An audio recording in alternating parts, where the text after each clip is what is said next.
Rentrant chez moi à 3 heures du matin le samedi, j'ai rencontré un voyage difficile d'Aberdeen à Londres en raison du trafic habituel du vendredi, aggravé par un accident majeur sur l'autoroute qui m'a retardé pendant des heures.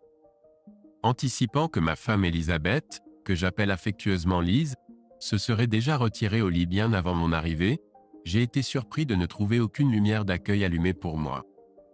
Récupérant mes sacs et ma serviette dans le coffre de la voiture, je les ai maladroitement portés jusqu'à la porte d'entrée. En entrant, un sentiment de malaise m'a enveloppé.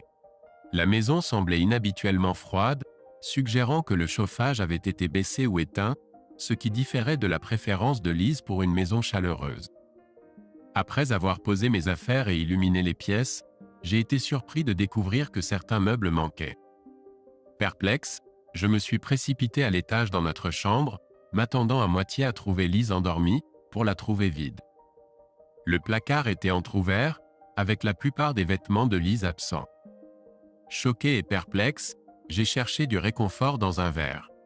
Me dirigeant vers le salon, je me suis servi un verre de rhum et me suis installé pour contempler la situation. Il était évident que Lise était partie, mais les raisons me échappaient.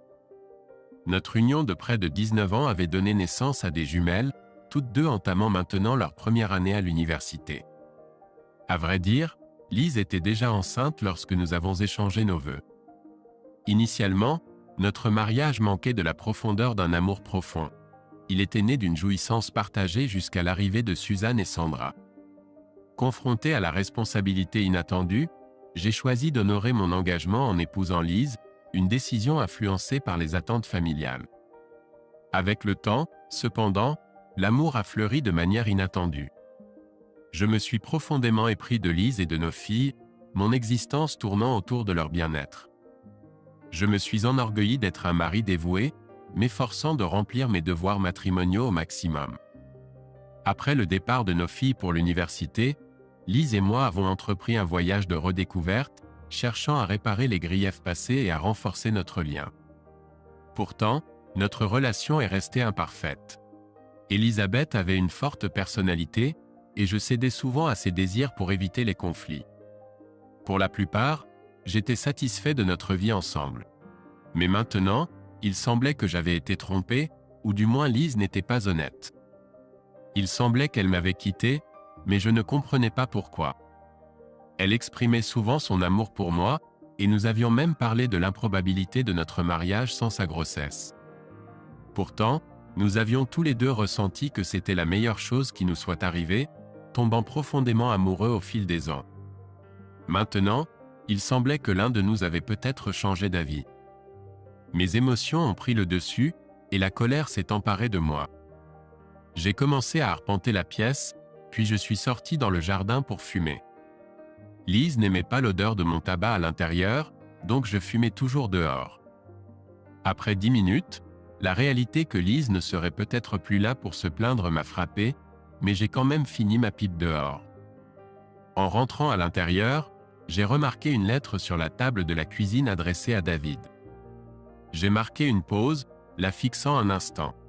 La lettre était clairement de la part de Lise, et elle était clairement en colère contre moi quand elle l'a écrite. Elle ne m'appelle David que quand elle est en colère. En m'asseyant, j'ai hésité à ouvrir l'enveloppe, redoutant ce qu'elle pourrait dire. Finalement, je l'ai ouverte et j'ai lu ces mots furieux. Elle m'a traité de menteur et de trompeur, disant qu'elle me quittait. Elle m'a accusé d'être infidèle avec quelqu'un de beaucoup plus jeune et a promis de tout me prendre lors du divorce. Lise était tellement bouleversée qu'elle a même menacé de violence contre la femme qu'elle croyait être en relation avec moi. Il était clair qu'elle pensait que je n'avais pas du tout pensé à nos filles. Elle m'a prévenu de trouver un nouvel endroit où vivre, car elle prévoyait de prendre la maison lors du divorce. Elisabeth, hein? C'est intéressant, me suis-je dit. J'étais curieux de savoir qui Lise m'accusait de fréquenter, pensant qu'il devait y avoir une erreur de communication. Je ne correspondais pas au profil de quelqu'un qui trompe. Si j'étais de ce genre, j'aurais quitté Lise quand elle est tombée enceinte, mais je tiens trop à ce que j'ai pour risquer de le perdre. Bien sûr, j'ai été confronté à des tentations comme n'importe quel autre gars, mais j'ai toujours été conscient de ce qui est important et j'ai agi avec prudence. Néanmoins, Lise semblait convaincue que j'étais infidèle. Alors que devais-je faire? La seule étape logique à ce moment-là était d'aller me coucher. J'étais éveillé depuis tôt vendredi matin, et maintenant c'était les premières heures du samedi. J'ai tendance à garder mes émotions sous contrôle, une caractéristique qui m'a bien servi professionnellement. Je croyais qu'une fois que j'aurais compris le problème, je pourrais rassurer Lise en lui prouvant qu'elle se trompait. Cependant, allongé dans mon lit, le sommeil m'échappait alors que les doutes s'insinuaient. Pourquoi Lise ne m'avait-elle pas confronté directement si elle soupçonnait une infidélité? Cela m'a fait me demander si elle s'attendait d'une certaine manière à ce que je la trompe. Au fil du temps, j'ai observé que les gens s'attendent souvent à ce que les autres agissent comme ils le feraient eux-mêmes. Attends une minute, laisse-moi réfléchir à tout ça. Est-ce possible que Lise me soupçonne d'infidélité parce qu'elle-même l'a été, et ensuite, pour une raison quelconque, elle a commencé à me soupçonner aussi? Cette pensée m'a fait bondir hors du lit. C'était sérieux. Avant même que je m'en rende compte, je fouillais toute la maison à la recherche de tout signe montrant que Lise avait été infidèle. J'ai retourné sa salle de couture, mais il n'y avait pas grand intérêt à vérifier ses tiroirs de chambre puisqu'il était déjà vide. Ensuite, je suis passé à l'ordinateur. Il n'a pas fallu longtemps pour pirater son email, et j'ai passé des heures à parcourir son historique Internet. C'était une énorme perte de temps, mais je sentais que je devais le faire.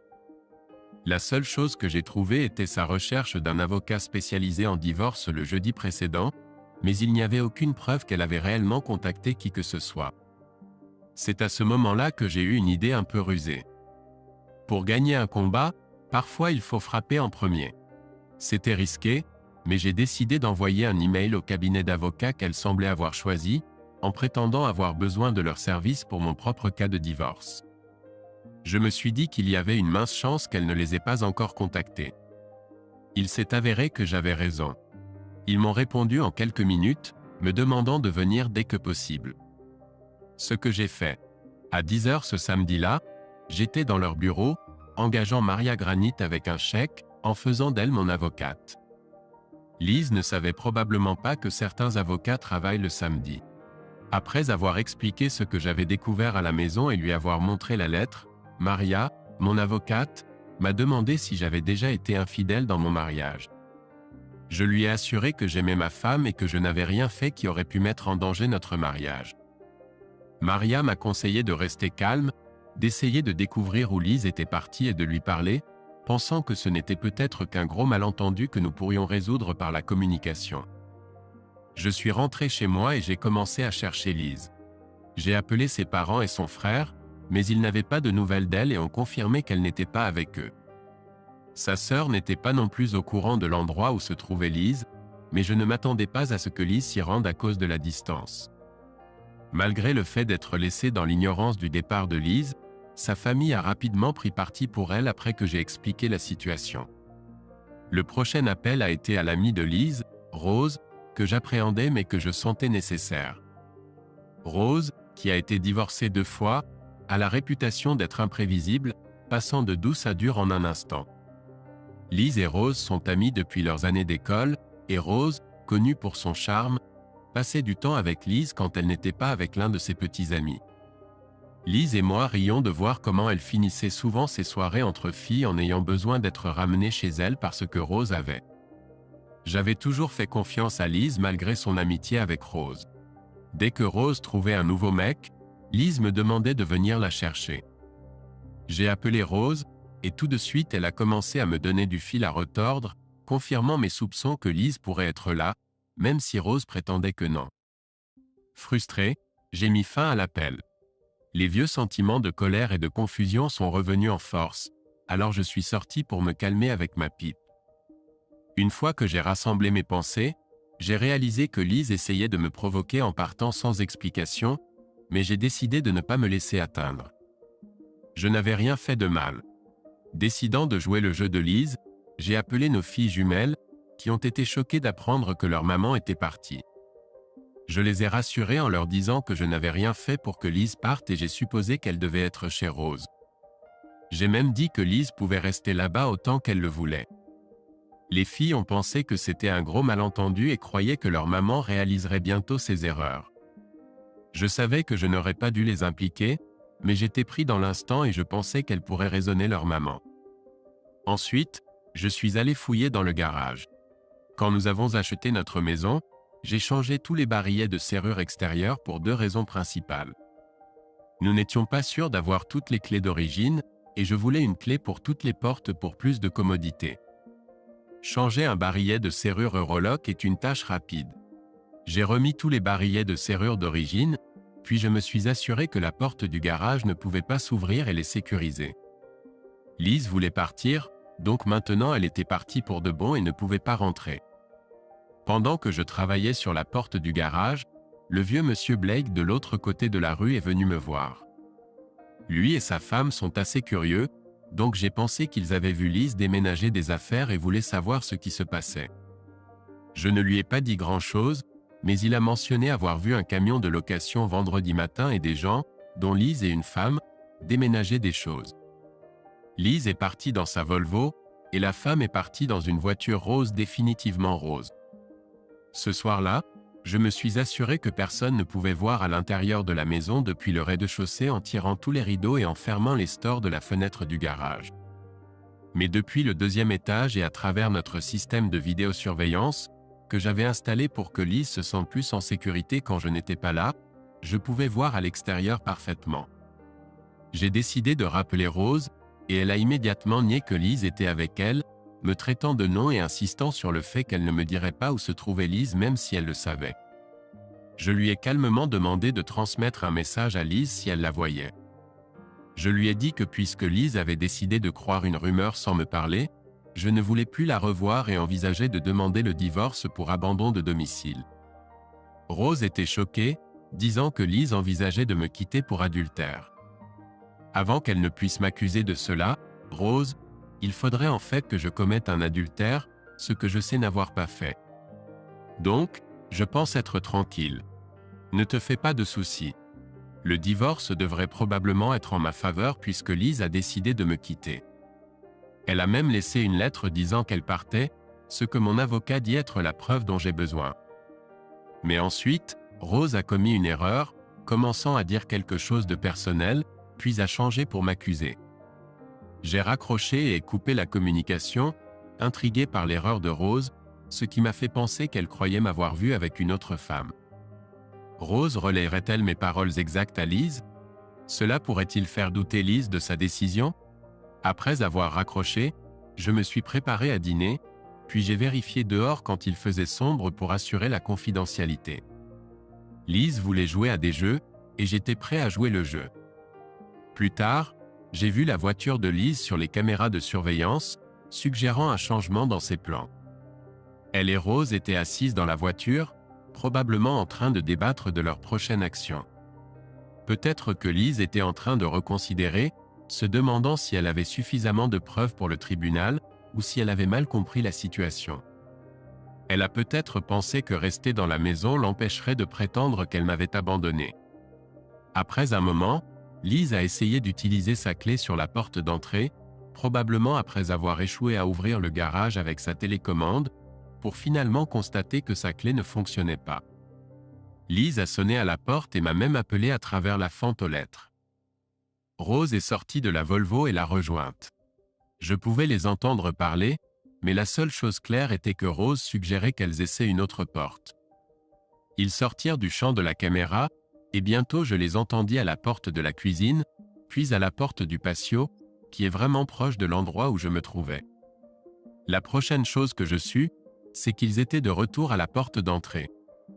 Lise essaya d'ouvrir manuellement la porte du garage après que la porte d'entrée ne fonctionna pas, mais finit par abandonner. Ensuite, ils eurent une discussion animée près de la Volvo avant que Rose ne s'éloigne et que Lise ne remonte dans sa voiture. Pendant les 30 minutes suivantes, Lise semblait appeler à plusieurs reprises mais ne parlait à personne. Probablement qu'elle essayait d'appeler le téléphone fixe et mon portable éteint. Plus tard, Rose revint avec des repas de McDonald's, et ils restèrent dans la voiture jusqu'après minuit avant que la VW de Rose ne soit laissée derrière, laissant entendre qu'ils pourraient revenir le matin. Tout dimanche, ils étaient garés dehors, Rose faisant plusieurs allers-retours à McDonald's. Ils partirent à nouveau après minuit, prenant cette fois la voiture de Rose, probablement parce que Rose en avait besoin pour le travail le lundi. Je quittais la maison tôt lundi, prenant le petit déjeuner dans une aire de service et lisant les journaux jusqu'à l'heure du travail. J'étais le premier à arriver au bureau, m'attendant à ce que la situation avec Lise s'aggrave. Juste à 9h05, mon téléphone sonna, probablement Lise qui cherchait enfin à me joindre. « Lise, quoi de neuf? Tu as essayé d'entrer dans la maison tout le week-end » J'ai été pris au dépourvu par sa colère. Honnêtement, je m'attendais à une Lise pleine de regrets ce matin-là. Je ne tenterai pas de rentrer dans la maison à ta place, Lise. Tu n'y habites plus, et comme elle est trop grande pour moi seule, j'ai décidé de la louer. Ce n'était pas vrai, mais je voulais voir sa réaction. Lise paniqua. Tu as loué notre maison? Pourquoi as-tu fait ça, Lise? Eh bien, Lise, nous nous dirigeons vers une bataille judiciaire coûteuse. Le loyer aidera à couvrir ses dépenses. Lise n'en croyait pas ses oreilles. Non, Lise, c'est toi qui as dépassé les limites en m'accusant de tromperie et en écrivant cette lettre méchante, en évitant de me parler tout en restant avec Rose. David, nous devons parler. Le temps de parler était terminé vendredi dernier, Lise. Maintenant, tout se joue avec les avocats. Alors, tu n'es pas du tout désolé? Es-tu d'accord pour qu'on se sépare après 20 minutes? Attends une minute. Je n'ai rien fait de mal. C'est toi qui es parti et as écrit cette note, et c'est toi qui as évoqué le divorce en premier. Peut-être devrais-tu parler à ce avocat dont tu as parlé et ensuite me tenir informé pour que je puisse en informer le mien. Ensuite, j'ai raccroché. Je me demandais si j'allais trop loin. Oui, je suppose que j'ai un peu poussé les choses. Mais à mes yeux, il n'y a rien de pire que lorsque ton partenaire doute de ta confiance alors que tu as été loyal. Alors, j'ai passé quelques appels que je pensais nécessaires. Le premier était à l'agence de location de camions pour confirmer quelques détails. Ils m'ont mis en contact avec un gars que je me souvenais d'une des fêtes de Rose. Je suis sûr de lui avoir fait peur. Ensuite, j'ai passé un appel à l'étranger pour couvrir toutes les bases. Environ 30 minutes plus tard, Maria Grant, mon avocate, m'a appelé, semblant un peu contrariée. Elle a découvert que Lise prévoyait de la recruter contre moi. J'ai admis que je savais que Lise pourrait essayer cela, mais comme Maria est la meilleure avocate en divorce, je voulais qu'elle soit de mon côté. Maria m'a informé. Elle a envoyé Lise vers un autre cabinet, notant qu'ils étaient également de haut niveau et coûteux. J'ai plaisanté sur le fait de trouver un avocat qui n'était pas cher. Et Maria m'a rappelé que j'étais libre de commenter mon argent comme bon me semble. Elle m'a ensuite demandé pourquoi je n'essayais pas de discuter avec Lise. Je lui ai dit que tout cela finirait par se savoir. Lise m'appelle David, ce qui signifie qu'elle est en colère contre moi. Elle ne veut pas écouter quand je dis que je n'ai pas trompé. Elle m'appellerait Dave si elle croyait qu'Elisabeth n'utilise jamais David sauf quand elle est contrariée. Je ne comprends pas ton point de vue, mais vous devriez vraiment discuter. Je suis ouvert à la discussion quand elle sera prête à écouter. Mais, j'ai de grandes questions pour elle, et si je n'aime pas les réponses, nous nous dirigerons vers un divorce. Penses-tu qu'elle ait été infidèle? Pas exactement, mais elle a sauté à la conclusion que je pourrais l'être. Cela me fait me demander si elle a été aussi loyale qu'elle s'attend à ce que je le sois. Elle est prompte à juger. Je comprends ton point de vue, c'est nouveau pour moi. Nous verrons comment cela se passe. Je te parlerai plus tard, Maria. Je n'arrivais plus à me concentrer après ça. Vers midi, Lise a rappelé. Dave, nous devons parler. J'ai décidé de la rencontrer dans un pub près de mon travail à 14h. Lise semblait surprise par mon accord mais est rapidement retombée en mode formel, m'appelant David. Au pub, je ne lui ai pas proposé de lui offrir un verre, lui rappelant qu'elle m'avait quitté. Elle a acheté le sien et a exigé « Quelle est ton excuse ?» Elisabeth, je suis perdu quant à ce dont tu m'accuses. Qu'est-ce que j'ai fait de mal exactement? Tu étais à Blackpool avec une femme le week-end dernier. On t'a vu, alors ne le nie pas. J'étais à Édimbourg pour le travail, comme toujours. Nous avons même parlé au téléphone. Je ne sais pas où tu étais. Tu aurais pu être n'importe où, mais on m'a dit que tu étais à Blackpool avec une autre femme. Mon emploi du temps est toujours le même, mais quelqu'un prétendant m'avoir vu à Blackpool se trompe, soit ou Rose t'a vu là-bas avec une autre femme lors d'un voyage pour voir les illuminations. Rose a dit que tu ne l'as même pas remarqué car tu étais trop absorbé par la femme avec qui tu étais. Elle t'a même suivi jusqu'à ta chambre. Lise, réfléchis-y. Depuis combien de temps connaissons-nous Rose, et tu penses que je ne la reconnaîtrais pas? Tu as raison. Rose se démarque, surtout avec ses choix vestimentaires. Aucun homme ne manquerait sa présence. Exactement. Donc l'idée que je ne la remarquerais pas si nous étions dans le même hôtel est absurde. Soudain, Rose a fait irruption dans le bar, s'est assise à côté de moi et a claqué une photo sur la table. Explique ça, a-t-elle exigé. J'ai regardé la photo, reconnu Mei-Ling, et l'ai montrée à Lise. N'est-ce pas Mei-Ling? Rose a pris des photos d'elle mais n'a pas réalisé qu'elle est la petite amie de mon frère. Il devait être dans le pays. Savais-tu qu'il rendait visite à Lise? Tu sais que leur navire fait habituellement escale à Amsterdam. Mon frère est marié à Mei-Ling, une charmante femme de Singapour qu'il a rencontrée en travaillant en tant que premier officier sur un porte-conteneurs. Ils vivent en fait sur le navire car il est rarement à quai, et de nombreux membres d'équipage font de même avec leurs conjoints. Et ouais, mon frère et moi sommes des jumeaux identiques, ce qui semble être une caractéristique familiale, étant donné que mes filles sont aussi des jumelles. Lise s'est mise à pleurer et Rose est restée là, bouche bée. Rose, as-tu dit bonjour à Phil? Tu avais le béguin pour lui à notre mariage. Ça remonte à loin, n'est-ce pas? Maintenant, elles étaient toutes les deux en larmes. Lise réalisant son erreur, et Rose, probablement se sentant coupable de causer des ennuis. Moi, j'étais là, à siroter ma bière, les laissant se reprendre.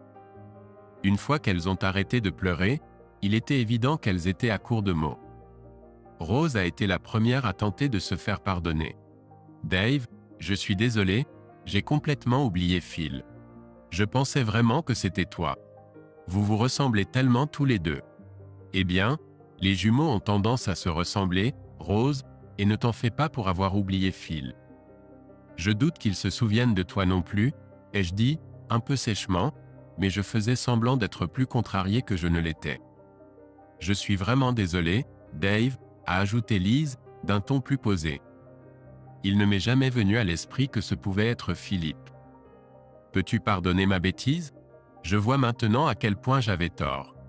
Non, je ne peux absolument pas te pardonner, ai-je dit avec colère. Leurs deux visages exprimaient la surprise. Il faut que je te demande, Lise, pourquoi as-tu même pensé une seconde que je serais infidèle? Nous sommes ensemble depuis 19 ans. Ai-je jamais fait quelque chose qui te ferait douter de moi? Non, Dave, tu as été un mari exemplaire et un père fantastique, a-t-elle admis. Alors pourquoi étais-tu si convaincu que je trompais? Et réfléchis avant de répondre, dire que c'est parce que Rose te l'a dit suggère que tu as plus confiance en elle qu'en ton propre mari. C'est moi qui ai toujours été là pour toi, qui ai pris soin de toi et de nos filles. Chaque fois que Rose t'a planté pour un mec pendant vos sorties, c'est moi qui t'ai ramené. Jamais une plainte de ma part. Lise est restée là, absorbant mes paroles, réfléchissant.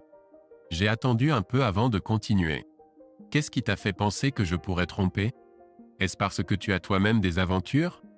Les gens soupçonnent généralement les autres de ce dont ils sont capables eux-mêmes. L'idée que tu me trompes ne m'avait jamais effleuré l'esprit car je ne pouvais imaginer te trahir. Alors, j'ai pensé que tu serais pareil. Mais tu as tout changé maintenant. Sans hésitation, tu as supposé que je te trompais juste parce que Rose l'a dit. Tu ne m'as même pas demandé. Maintenant, prouve-moi que tu n'as jamais trompé. Et que dire de toutes ces nuits tardives où tu rentrais ou des fois où tu dormais chez Rose? Que faisais-tu pendant que j'étais en déplacement professionnel? Dave, je te jure que je ne t'ai jamais trompé, supplia-t-elle. Lise s'écria, visiblement agitée. Alors tu me dis? Mais qui étaient ces deux gars avec le camion de location vendredi? Et pourquoi as-tu embrassé ce type? J'ai remarqué que Lise tressaillait quand j'ai mentionné le baiser. Il travaille avec Rose. Elle leur a demandé de l'aide, expliqua-t-elle. Et comment les as-tu remerciés une fois qu'ils ont déposé tes affaires chez Rose? De la même manière que Rose montre sa reconnaissance? Je savais exactement ce que j'insinuais. Rose se vantait souvent de la façon dont elle rendait les services, surtout en matière d'entretien de voiture. Je l'ai mise en garde à propos de la femme du propriétaire du garage. Ce n'est pas quelqu'un à qui on s'attaque. Je l'ai vue une fois confronter une femme avec qui son mari avait une liaison. Je n'ai jamais revu cette femme. Non, je n'ai rien fait de tel. J'ai juste donné un petit baiser rapide à Mike sur la joue pour le remercier. C'était juste un petit geste, insista Liz. Mais tu l'as fait en public. Que s'est-il passé en privé chez Rose? J'ai insisté. Rien Dave, tu dois me croire. Ils ont juste aidé à décharger et sont partis. Ils devaient. Si c'est vrai, pourquoi y avait-il des frais supplémentaires? Le camion n'a été rendu qu'à 10 h du matin le samedi. Lorsque tu loues un camion en ligne, il t'envoie le reçu par email. J'ai vu cet email. Le camion n'a été rendu que le samedi matin à 10 h. Que s'est-il vraiment passé? Je dois partir avant de m'énerver vraiment. Laisse-moi acheter Rose, sinon je devrais te déplacer moi-même. Rose s'est levée et je me suis faufilé devant elle. Je me suis tourné vers Liz. Je ne croirais que la vérité complète venant de toi. J'ai beaucoup d'amis qui fréquentent les mêmes endroits que toi et Rose. Tu dois décider rapidement si tu veux travailler sur notre mariage. Pour l'instant, je ne suis pas sûr que cela m'importe. Mais si j'entends des histoires sur ce que tu as fait, tu ferais mieux d'espérer que tu me l'aies déjà dit. Sois à la maison à 8 h ce soir. Je te donnerai 1 heure pour t'expliquer. Ensuite, j'ai quitté le bar. Je ne suis pas naïf. Et je pense que Liz le sait aussi. Bien que je ne leur demande jamais, mes amis ont toujours veillé sur Liz et Rose lors de leur sortie nocturne. On m'a informé que Liz est connue comme la dame de glace dans le milieu de la nuit. Toujours amusante, mais ne va jamais plus loin que la danse. Le problème de Liz, c'est qu'elle ne sait pas qui sont mes amis ni ce qu'ils pourraient me dire. Si elle a fait quelque chose, elle doit tout avouer ce soir. Après un déjeuner tardif, j'ai décidé de ne pas retourner au bureau et suis rentré chez moi à la place. Le répondeur clignotait avec des messages quand je suis rentré. Liz avait laissé quelques messages avant d'appeler mon bureau, se demandant où j'étais et pourquoi elle ne pouvait pas entrer dans la maison. Puis il y avait un message de Ricky Morris, un ancien camarade d'école. Il a mentionné que Liz et Rose étaient au club vendredi, répandant des rumeurs sur notre séparation. Il voulait savoir comment procéder. Rick a rappelé rapidement et est ensuite apparu chez moi en moins de 10 minutes. Ricky, qui avait un passé difficile et a ensuite trouvé sa voie dans la vie grâce à la boxe amateur et en travaillant comme videur, est finalement devenu le gérant d'un grand club local. Il y a des rumeurs selon lesquelles il pourrait posséder une partie de certains établissements nocturnes locaux aussi. Ricky a toujours été protecteur envers moi, surtout en ce qui concerne Liz. Il me dirait avec qui Liz dansait ou si quelqu'un essayait de la draguer quand elle sortait. C'est lui qui m'a dit que Liz était connue comme la dame de glace dans le milieu de la nuit. Rick a refusé une bière car il travaillait plus tard et a opté pour un café à la place. Il voulait savoir ce qui se passait entre Liz et moi, car Rose répandait des rumeurs sur notre séparation et m'accusait de tromperie avec une jeune femme à Blackpool. J'ai expliqué que Rose avait confondu mon frère Philippe et sa femme à Blackpool avec moi, ce qui avait conduit Liz à me quitter. Rick était choqué et a demandé si j'avais réussi à dissiper le malentendu avec Liz. Oui, enfin, Rick et moi étions en train de rattraper le temps perdu. Il était convaincu que personne n'avait jamais approché Liz de cette manière.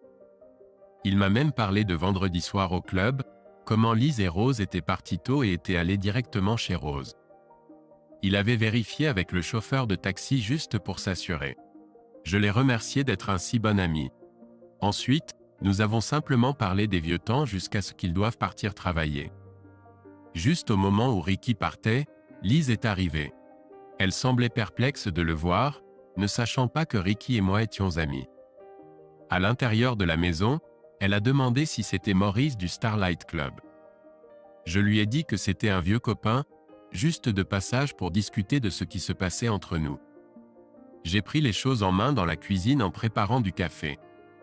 Liz a essayé de minimiser nos problèmes en disant que j'étais enfantin, mais je n'en ai pas tenu compte. Non Ricky, nous jouons un peu à un jeu mental en ce moment. J'étais contrarié que Liz ne m'ait pas parlé en premier. Cela m'a fait me demander si elle se faufilait quelque part. Dave, fais-moi confiance, personne ne s'approche de Liz. Certains gars pensaient avoir une chance quand ils ont entendu que vous aviez des problèmes, mais elle était plus froide que jamais. Liz et Rose ont quitté le club tôt et je me suis assuré qu'elles rentraient directement chez elles. Merci Ricky, c'est bon de savoir que j'ai des amis. Quand tu veux Dave, tu devrais passer au club un de ces jours. Après avoir rattrapé le temps perdu, Ricky est parti juste au moment où Liz arrivait. Elle l'a reconnu et était perplexe de le voir. À l'intérieur, elle m'a interrogé sur Ricky Morris du Starlight Club. Oui, c'est un vieux copain. Il est venu parler du divorce. Allons à la cuisine pour prendre un café. Liz a tenté de faire la paix, admettant l'erreur de Rose à propos de la confusion entre mon frère et moi, mais j'ai été ferme, lui rappelant sa décision hâtive de partir. Elle a plaidé pour que nous arrêtions les bêtises et admettions sa faute, mais j'ai tenu bon, remettant en question sa confiance en moi par rapport à Rose. Liz a avoué avoir agi précipitamment par colère et a cherché à rentrer chez elle, mais j'étais méfiant, remettant en question la profondeur de sa confiance en notre avenir. Tu as raison, j'ai été trop loin. C'est Rose qui me l'a suggéré pour te montrer que je suis sérieux. Encore Rose, hein? On dirait qu'elle est derrière chaque dispute que nous avons eue. Et si Rose avait mentionné m'avoir vu avec une fille asiatique, n'aurais-tu pas pensé à Philippe? Mais Rose ne t'a pas dit que la fille était asiatique, n'est-ce pas? Peut-être qu'elle n'a pas remarqué. Mais alors pourquoi disait-elle à tout le monde que j'étais avec une Chinoise? Elle devait savoir que c'était une allusion à Philippe. Je ne comprends pas pourquoi elle t'a menti. Pourquoi ferait-elle ça? Je ne sais pas, Liz. C'est ton amie, pas la mienne. À toi de découvrir ce qu'elle manigançait. Liz est restée silencieuse un moment avant que je me lève pour prendre un verre. Puis-je en avoir un aussi? Demanda-t-elle. Après lui avoir donné un verre, elle m'a posé une question sérieuse. As-tu déjà tenté ta chance avec Rose depuis que nous sommes mariés? Moi? Draguer Rose? Tu plaisantes? Pourquoi ferais-je ça? Dieu seul sait quelle maladie elle se fiche d'attraper. Elle n'a jamais été difficile. Et à propos de Fran Cooper, ton ancienne secrétaire. Fran, tu es fou? Tu as vu son mari. Tu crois que j'ai un désir de mort? Donc tu n'as jamais flirté avec Rose et il ne s'est rien passé entre toi et Fran? Ne dis pas de bêtises. Pourquoi tu demandes ça? Tu n'as vraiment jamais embrassé Fran en dehors des fêtes de Noël? On s'embrasse tous sous le gui. Tu es encore ridicule. Mélanger affaires et plaisir est une erreur et j'ai toujours été satisfait de ce que j'ai à la maison. Mince, j'ai été tellement idiot. J'ai évité de commenter cela, mais elle avait perdu plus qu'elle ne le réalisait. Liz avait l'air d'avoir besoin de réconfort, mais j'ai gardé mes distances, continuant à jouer la victime. Alors elle a commencé à pleurer et je n'ai pas pu résister à la réconforter. Finalement, elle s'est arrêtée et a demandé si j'avais déjà fait quelque chose de regrettable dans notre mariage. Qu'en penses-tu? Pourquoi Rose dirait-elle qu'elle t'a vu avec Fran? Tu devrais lui demander ça. C'est ton amie, pas la mienne. Non, ce n'est pas mon amie. Pas après ça. Je réalise maintenant que tous mes doutes à ton égard remontent à elle. Quels doutes?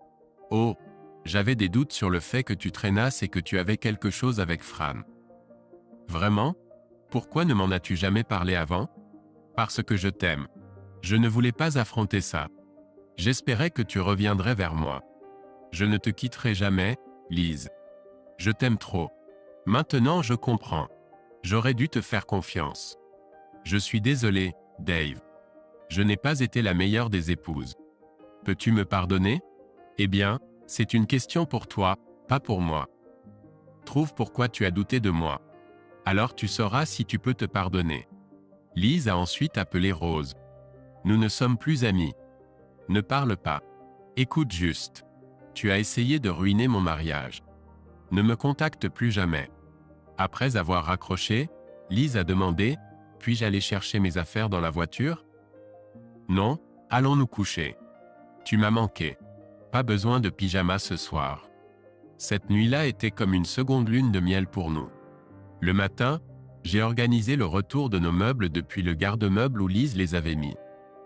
Nous sommes revenus à notre vie normale, moins les frais des avocats et l'influence de Rose, ce qui en valait totalement la peine. Finalement, Lise a appris qu'avant notre mariage, Rose avait un faible pour moi et voulait me prendre à elle. J'ai toujours gardé mes distances avec Rose car elle me semblait trop entreprenante. Lise et moi prévoyons de vieillir ensemble, en communiquant plus ouvertement désormais. Je traîne souvent au club de Ricky, mais Lise est la vraie star de la piste de danse. Nous n'avons pas revu Rose depuis ce jour-là. Pour notre anniversaire, après l'un de mes voyages, Lise m'a accueilli à la porte et m'a conduit à l'étage, se déshabillant rapidement. Elle m'a poussé sur le lit et a directement attaqué ma ceinture. Avant d'épouser Lise, j'ai eu une aventure avec Rose, profitant d'être un jumeau. Cependant, Rose n'était que parole et manquait de profondeur. Je soupçonne qu'elle était contrariée par Phil, pensant que c'était moi qui critiquais sa performance. J'ai toujours détesté Rose, et je me demande si elle a jamais réalisé que Phil et moi avions échangé nos places avec elle. Si c'était le cas, elle l'a gardé pour elle. J'ai toujours essayé d'être un gentleman, mais je n'ai jamais prétendu être parfait. Nous sommes juste un peu plus prudents dans la vie maintenant.